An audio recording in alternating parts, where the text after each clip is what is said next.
Every choice has a cost.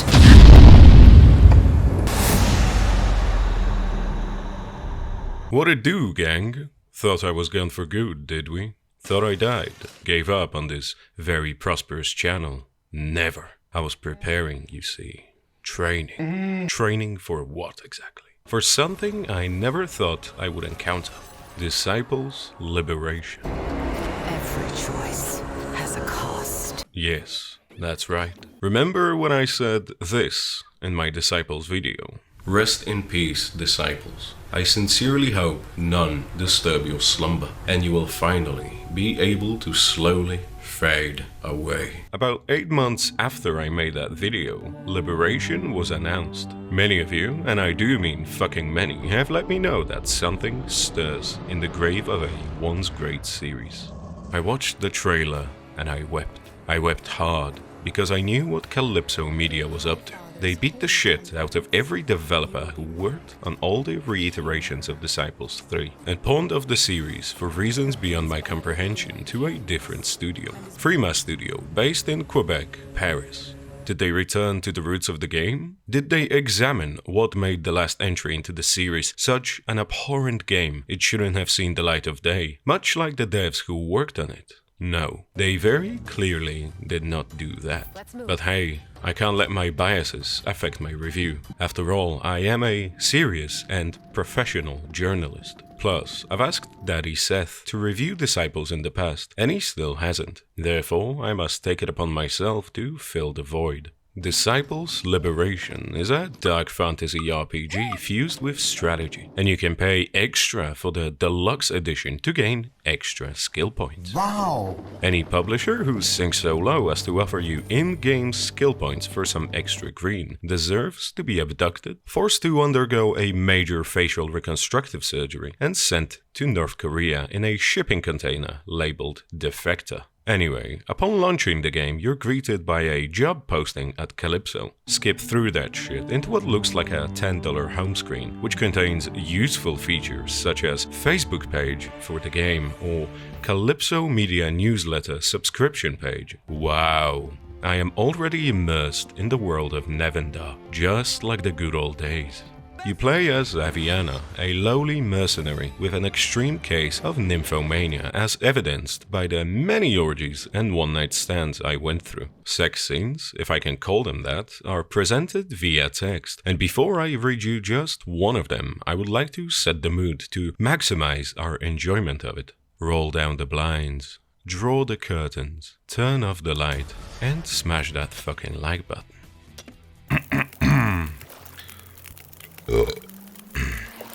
She complies in a flurry of delighted clicks and moans.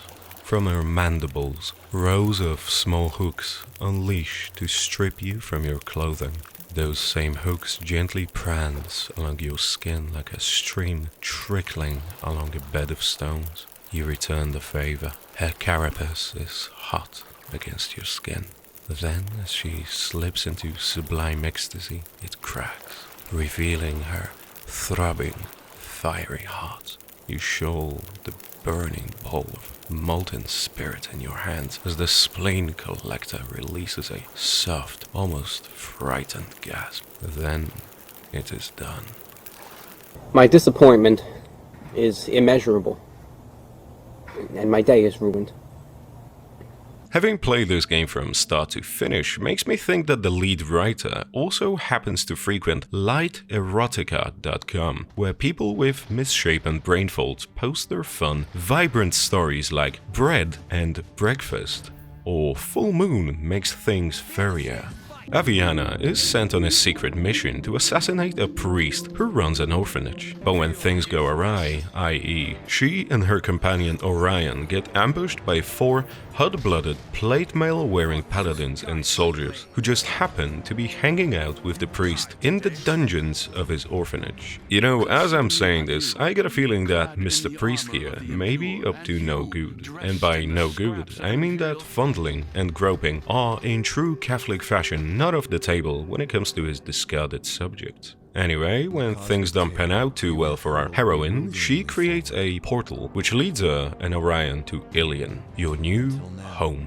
Home to which you must go back to every fucking hour to collect your resources for some reason. Why couldn't the resources just collect themselves? Not sure why the devs wanted to force you to visit Ilion at least once an hour. I guess they spent a lot of time designing it and needed you to be reminded of it constantly by this wonderful message in the corner of the screen that you will grow to despise after just a few hours into the game. I would like to briefly address the developer directly. Frima Studio. This isn't Resident Evil or Dark Souls, where you need some breathing room, a safe space away from constant battle for survival. Of course, collecting lumber and ore aren't the only reasons to visit Ilion, though it would be funny if they were. You can also train new units, learn new spells, upgrade your equipment, and talk to your companions, of which there are 9. This isn't Dragon Age either, Frima.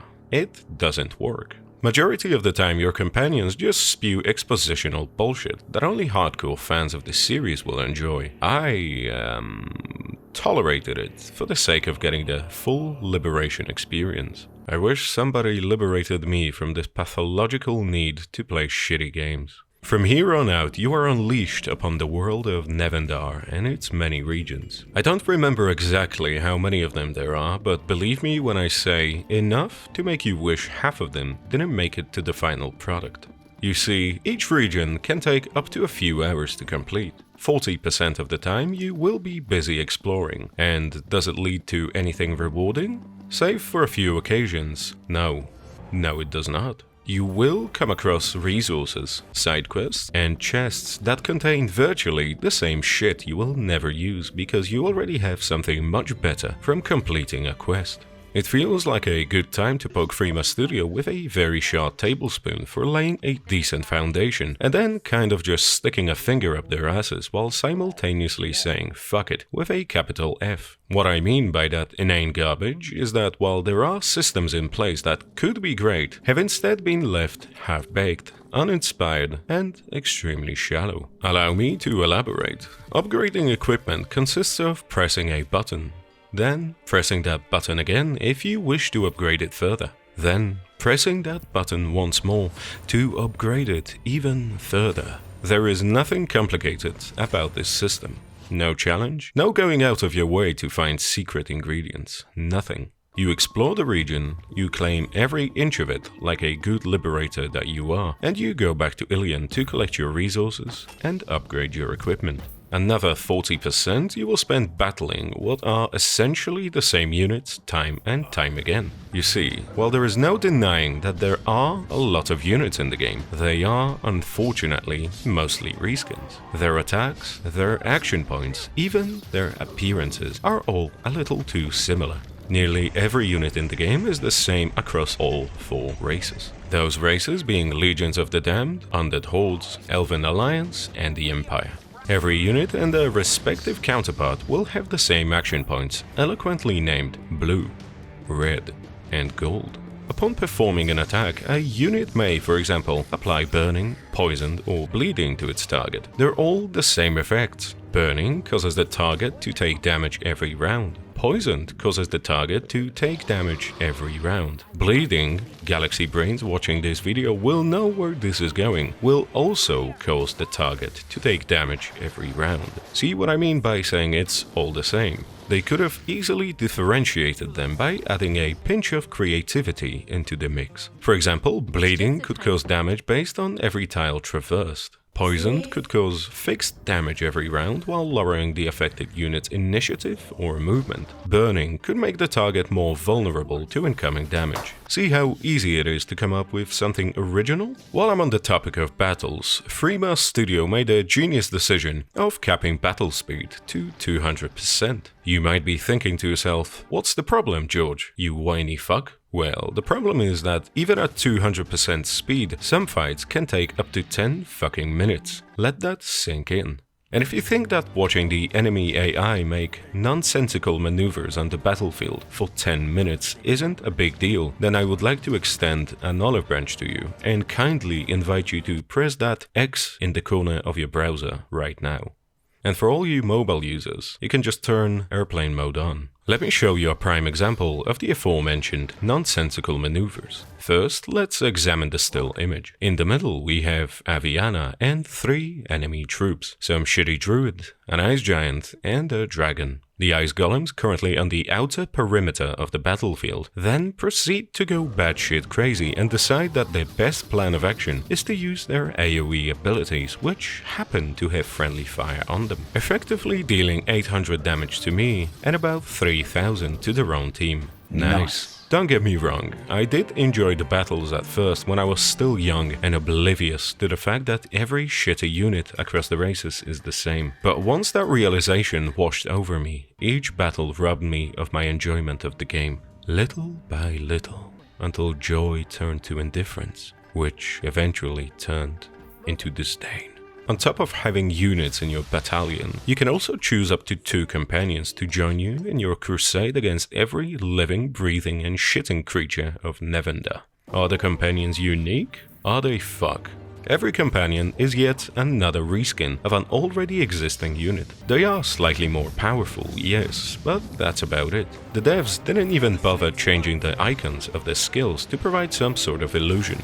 The only real difference is that companions have 2 gold action points, as opposed to their respective counterparts who may have 1 red and 1 golden, or 1 blue and 1 red. Blue action points are for moving, red for attacking or casting a spell, and gold for either moving or attacking. Wow, sign me up. The remaining 20% of the time you will spend chatting up all manner of creatures. Writing can be good, and some of the stories they share with you can actually be interesting, but this isn't a game where dialogue is the main focus. Some of the side quests you get from these characters can be entertaining, the premise that is, because actually doing the quest means fighting, and I believe I made it very clear by now how I feel about fighting in Disciples Liberation. To name just a few examples of such quests, I came across a cow named Countess Emilia, Hereditary Countess of the Paddock, Baroness of the small ditch near the tree line upon the field with the yellow flowers in the spring, and Lady Holder of the patch near the shed. She was craving some man-meat. Not just any man-meat, mind you. The Countess craved the flesh of her past caretaker, Ouds. Little does she know that Ouds is now what the game likes to refer to as the Second Woken, fancy Quebec lingo for undead. Upon slaying Ouds and bringing his body to Emilia, she questions his appearance, saying she doesn't remember him to be this grey. You can either kill Emilia for not knowing when to stop looking the gifted horse in the mouth, tell her the truth, or do as I did, tell her that Ouds is still fresh as a flower. Another interesting quest has you disembowel several groups of zombies for a chef who is clearly ahead of his time, cooking up a zombie soup. And for my last example, I choose Ejima, my necromancer companion, who while imprisoned in some elven sex cave was raising an army of undead roaches to slay our jailers. These moments where you can actually enjoy and appreciate the writing make me angry. Angry at the fact that they spent so much time focusing on imagining Aviana have sex with anything that breathes. I think I'm not the only one who didn't buy a Disciples game for a chance to read somebody's sexual fantasies involving every manner of creature imaginable. I'm not kink-shaming either. You want to dress up as a werewolf and get fucked in the ass for an hour? Fucking go for it. In fact, I encourage it. Just please leave me out of it. That, ladies and gentlemen, was my excellent segue into progression, which is real. And over the course of the game, Aviana went from a vanilla blonde struggling to survive on the battlefield to a big titty goth girl capable of destroying hordes of enemies all by herself, striking every infidel with earth-shattering crits. Every quest you fulfill and every battle you win grant you experience. Nothing out of the ordinary. The thing that did strike me as a little odd was that defeating a boss seemed to give me less experience than putting some random wild elves to sleep. Throughout the game, you will go through 2 mandatory respecs when you choose a specialization. I cannot speak for every possible combo there is, as I was always drawn to melee combat, thanks to my rich childhood summers spent playing Gothic 1 and Gothic 2. Ah, those were the days. With each respec, Aviana gains more power and new abilities. In my case, it was going from a small AoE attack to a larger AoE attack to an even larger AoE attack. Riveting, I know. It's only a shame that I could use the last ability twice in the entire game. You see, upon entering combat, this ultimate has a cooldown of 7 or so turns. You can reduce it to 6 if you're the kind of person who enjoys wasting their skill points. Fortunately, battles don't last 7 turns towards the end of the game, as Aviana obliterates everything in a hit or 2 by the end of the game. Which I guess brings me to my next point, the difficulty, or lack thereof. This game, provided you are a functioning member of society and can be trusted with going out by yourself and wiping your own asshole, is easy. I don't mean EASY either, I mean EZ. Sure, if you make a mistake, it might cost you a troop or two, but since resources are nigh infinite, you can just go back to Ilion, buy and train a new unit for next to nothing and continue on your quest to exterminate, liberate the races of Nevenda. I would love to go into more detail about the races, but who am I kidding, I wouldn't love to do that. All you need to know is that the humans are basically a cult, the elves are treacherous, skeevy fucks, and the undead and the Legion want to free themselves from the influences of Mortis and Bethresen respectively. While I have discussed equipment to a certain extent, I haven't talked about shards, which are probably the only aspect of the game that I have nothing negative to say about. Well, they're a little too easy to obtain, I guess. Every unit in the game can equip one shard. Shards are unique pieces of equipment that provide various stat bonuses and can complement your units if you choose wisely. And what I mean by that is, don't give a primal damage focused unit a shard that increases unholy damage. Also, while I'm still on equipment, disassembling items resembles that of Cyberpunk 2077 back in December, meaning you have to disassemble each item individually. And because Aviana consulted Hermione and had her cast the extension charm on her backpack, I didn't care for disassembling unwanted items for a while. And when I say a while, I only mean about 80% of the game. Let us now enjoy me cleaning up my inventory, which took me nearly 8 minutes. Ciepłe lato, choć czasem padało, dużo wina się piło i mało się spało, tak zaczęła się wakacyjna przygoda. On był jeszcze młody i ona była młoda, zakochani przy świetle księżyca nocami chodzili długimi leśnymi. Wow, thank you, Freema Studio, very cool. Contrary to what I was expecting, Disciples Liberation is not a buggy game. There were a few instances where I had to reload a save or restart the game, but they were few and far between. This one time the game really wanted to make sure I reveled in victory, so it prevented me from leaving the post-battle screen.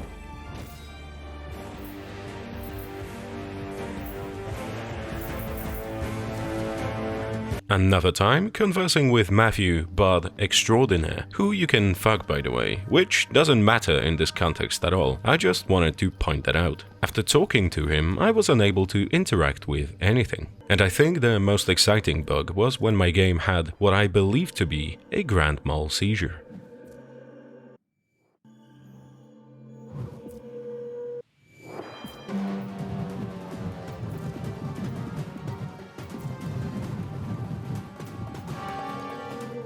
Let's very briefly talk graphics. They're kind of what you would expect. It's not an ugly game, but except for nicely designed units, there's nothing there that catches your eye. And since I'm on units again, let me just mention the fact that while there are different tiers of units, they no longer advance or level up in the traditional Disciples sense. You get better units by improving your standing with the respective factions, and eventually, when you progress the story enough, you will be able to upgrade your breeding facilities to allow you to recruit stronger units. They also gain levels alongside you, so they grow stronger over time. However, it's not all that important, since you can pay next to nothing to have them trained to Aviana's level. How next to nothing do I mean? Think a 60-year-old prostitute with advanced arthritis.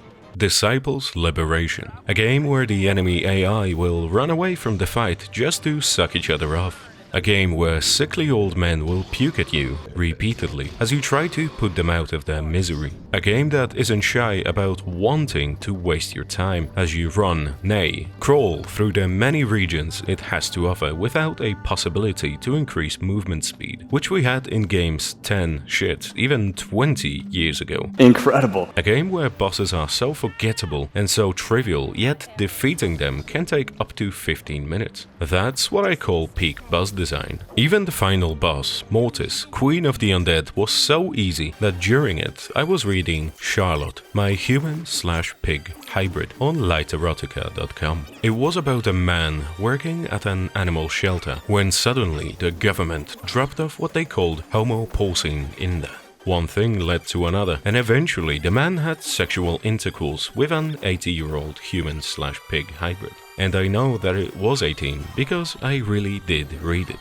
Cogs at everyone's favorite gaming website, IGN, claim it took them 92 hours to complete the game. I guess it takes longer when you jerk off vigorously at every disturbing sex scene involving an undead or a golem, but it took me about 40 hours to complete the game. It then tried to lure me in with the promise of having a limitless number of companions on the battlefield, but since I somewhat value the integrity of grey matter currently present in my brain, I decided it's probably best I let this game rest peacefully in my Steam library, never to be touched again. Unlike that human-pig hybrid, which the man from the story fucked 7 times.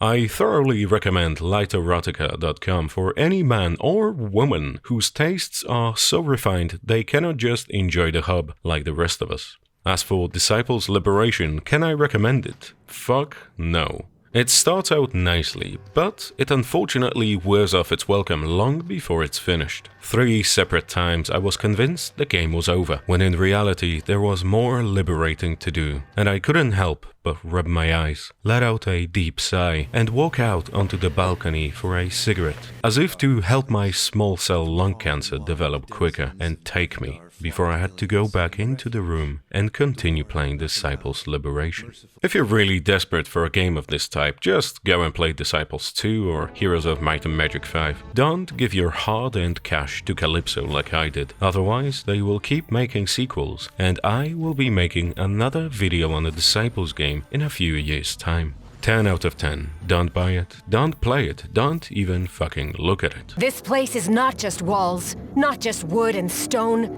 It is not just a place. This is our home. It is laughter, joy, and love.